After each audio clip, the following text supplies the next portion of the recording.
Right guys, this is video 1 and this video is all about the basic components and operation of the Creality Ender 3 Pro printer. So to start, like all printers, we have our material, our roller plastic. Now that can be PLA or ABS. I generally use PLA because it's the most widely used plastic on all 3D printers. It's quite friendly and generally quite stiff as a material, and it serves most functions. ABS is tougher, yes, but it is more prone to cracking when printing, purely down to the fact that it requires a higher temperature on the bed and the nozzle, and the heat loss is greater as the printer head moves up the Z-axis. That said, if you do have an enclosure, then the cracking is minimised, but for your purposes and for most, PLA is perfectly fine.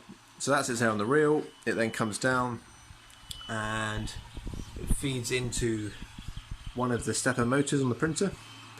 You can see here that the printer is feeding it in and out as it needs to print.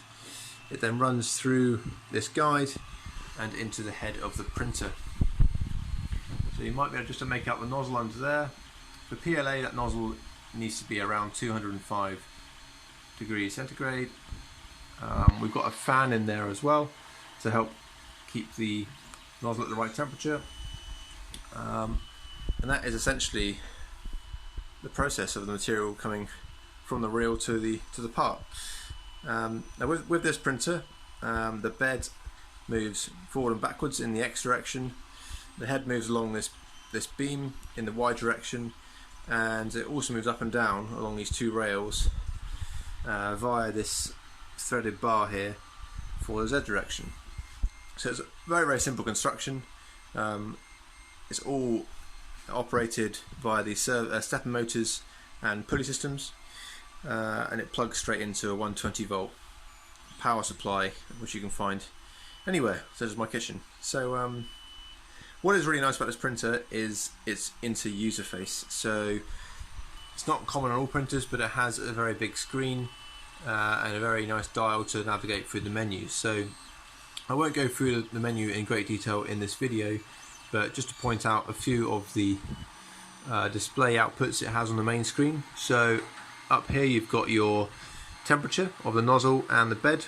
So at the lower temperature there is the current temperature, and the upper temperature there is the desired output. So given this is printing at the moment, happy to see that the desired temperatures are what I like. So 200 for the nozzle, or 205, and 60 degrees for the bed, which is recommended for PLA.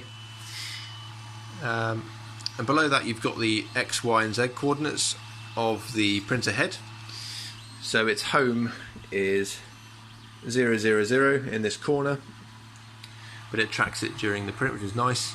And below that you've got the status bar. So far this has been printing for 2 hours and 41 minutes, and it's 40% of its way through the job. So that's the basic overview of the printer. It's quite simple and straightforward, very easy to use.